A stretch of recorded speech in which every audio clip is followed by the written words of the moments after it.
కరివేపాకు కారం. మీరెప్పుడైనా కరివేపాకు కారం తిన్నారా? ఈరోజైతే నేను ఈ కారం చేస్తున్నాను. నాకు కరివేపాకు ఎక్కువగా ఉంది ఇంట్లో. అత్త వాళ్ళు తీసుకొచ్చారన్నమాట.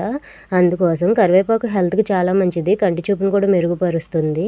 ఈ కరివేపాకు కారం చాలా ఈజీగా చేసుకోవచ్చు. ముందుగా తాలింపులేసుకోవాలి. పచ్చిశనగపప్పు, మినపప్పు, కొంచెం జీలకర్ర, ఎండుమిరపకాయలు మన రుచికి సరిపడా వేసుకోవాలి. కారానికి తగ్గట్టుగాని. కొన్ని ఎక్కువే వేసుకోండి. ఇలా ఇవన్నీ వేగిన తర్వాత కడిగి ఆరబెట్టుకున్న కరివేపాకుని కూడా వేసి బాగా వేయించుకోవాలి. ఇలా క్రిస్పీగా వేగిపోవాలి. అప్పుడే మనకి కారం నిల్వ ఉంటుందన్నమాట. ఇలా వేగిన దాన్ని మనం మిక్సీలో వేసుకొని మరీ మెత్తగా కాకుండా కొంచెం బరకగా గ్రైండ్ చేసుకోవాలి. ఇలా గ్రైండ్ చేసుకున్న తర్వాత దీంట్లోకి మనకి రుచికి సరిపడా సాల్ట్ వేసుకొని కొన్ని పచ్చి వెల్లుల్లిపాయలు కూడా వేసుకోండి. టేస్ట్ వేరే లెవెల్ ఉంటుంది. మీకు ఇష్టం లేకపోతే వెల్లుల్లిపాయలు మానేయండి. ఇలా చేసుకొని బాక్స్లో పెట్టుకోవడమే మనకి ఎంతకాలమైనా నిల్వ ఉంటుంది ఇది.